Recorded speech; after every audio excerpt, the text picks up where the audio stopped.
nandito na. Hello guys, nandito na po yung aking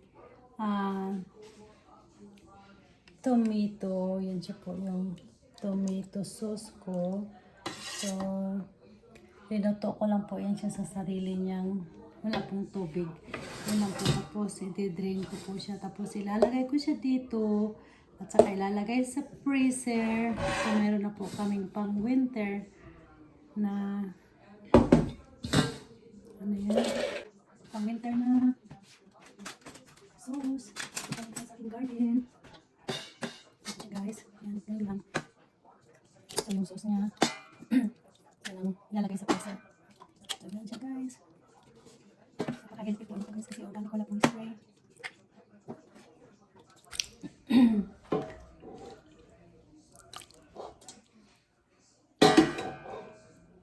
So, yun dyan sa atin sa Pilipinas, yung ating mga kamatis na nabubulok. So, ito yung gagawin natin. Luluto lang natin siya sa low fire.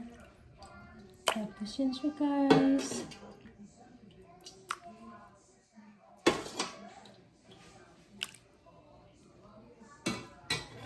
Tapos, gaganito lang natin.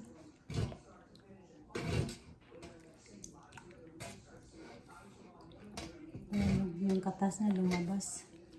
Ito siya guys.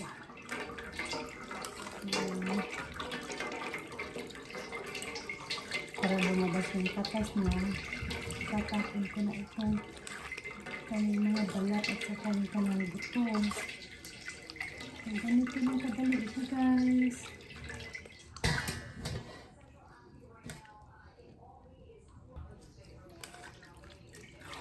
Ayan.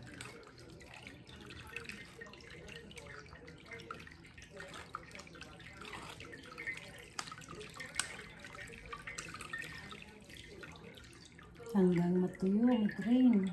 Ito na siya guys. Yan siya, ready to. Yung ibang tubig niya, pumapaakyat din kasi magiging brace dito siya. So, nagagawa ko ng apat. So, libre na kami ng tomato sauce. Yan na siya guys. Oh. Yan siya guys. Thank you so much for watching. Ito na siya guys. Meron akong apat na nagawa. Yan siya guys. Tomato sauce. Thank you so much for watching. Love you all guys.